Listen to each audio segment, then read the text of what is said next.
Online ಔಷಧಿ ಮಾರಾಟ ಹಾಗೂ ಇ-ಕಾಮರ್ಸ್ ಸಂಸ್ಥೆಗಳ ಅನಿಯಂತ್ರಿತ ವ್ಯವಹಾರವನ್ನು ವಿರೋಧಿಸಿ ಅಖಿಲ ಭಾರತ ಔಷಧಿ ವ್ಯಾಪಾರಿಗಳ ಸಂಘಟನೆ ನೀಡಿದ ಕರೆಯಂತೆ ಉಡುಪಿ ಜಿಲ್ಲೆಯಾದ್ಯಂತ ಬುಧವಾರ ನೂರಾರು ಫಾರ್ಮಸಿಗಳು ಬಂದ್ ಆಚರಿಸಿತು.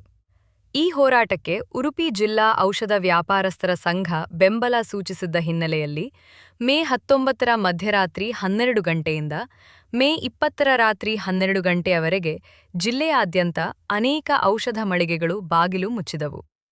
ಜಿಲ್ಲೆಯ ಹೋಲ್ಸೇಲ್ ಔಷಧ ವ್ಯಾಪಾರಸ್ಥರು ಹಾಗೂ ಸರ್ಜಿಕಲ್ ವ್ಯಾಪಾರಸ್ಥರೂ ಸಹ ತಮ್ಮ ಸಂಸ್ಥೆಗಳನ್ನು ಬಂದ್ ಮಾಡಿ ಹೋರಾಟಕ್ಕೆ ಸಂಪೂರ್ಣ ಬೆಂಬಲ ವ್ಯಕ್ತಪಡಿಸಿದರು. ಇ-ಫಾರ್ಮಸಿ ಸಂಸ್ಥೆಗಳ ಹೆಚ್ಚುತ್ತಿರುವ ಪ್ರಭಾವದಿಂದ ಸಾಂಪ್ರದಾಯಿಕ ಔಷಧ ವ್ಯಾಪಾರಕ್ಕೆ ಭಾರೀ ಹೊಡೆತ ಬೀಳುತ್ತಿದೆ ಎಂದು ವ್ಯಾಪಾರಸ್ಥರು ಅಸಮಾಧಾನ ವ್ಯಕ್ತಪಡಿಸಿದರು. ಆದರೆ ಸಾರ್ವಜನಿಕರ ತುರ್ತು ಆರೋಗ್ಯ ಸೇವೆಯನ್ನು ಗಮನದಲ್ಲಿಟ್ಟುಕೊಂಡು ಅಪೋಲೋ ಫಾರ್ಮಸಿ, ಮೆಡ್‌ಪ್ಲಸ್ ಮೆಡಿಕಲ್, ಪ್ರಧಾನಮಂತ್ರಿ ಜನೌಷಧಿ ಕೇಂದ್ರಗಳು ಹಾಗೂ ಜಿಲ್ಲಾಸ್ಪತ್ರೆಯ ಮೆಡಿಕಲ್ಗಳು ಎಂದಿನಂತೆ ಕಾರ್ಯನಿರ್ವಹಿಸುತ್ತಿದ್ದವು. ಬಂದ್ ಹಿನ್ನೆಲೆಯಲ್ಲಿ ಕೆಲವೆಡೆ ಸಾರ್ವಜನಿಕರು ಔಷಧ ಖರೀದಿಗೆ ಪರದಾಡಿದ ದೃಶ್ಯಗಳು ಕಂಡುಬಂದವು. ಆದರೂ ತುರ್ತು ಸೇವೆಗಳಿಗಾಗಿ ಕೆಲವು ಪ್ರಮುಖ ಮೆಡಿಕಲ್ಗಳನ್ನು ತೆರೆಯಲು ಅವಕಾಶ ನೀಡಲಾಗಿತ್ತು.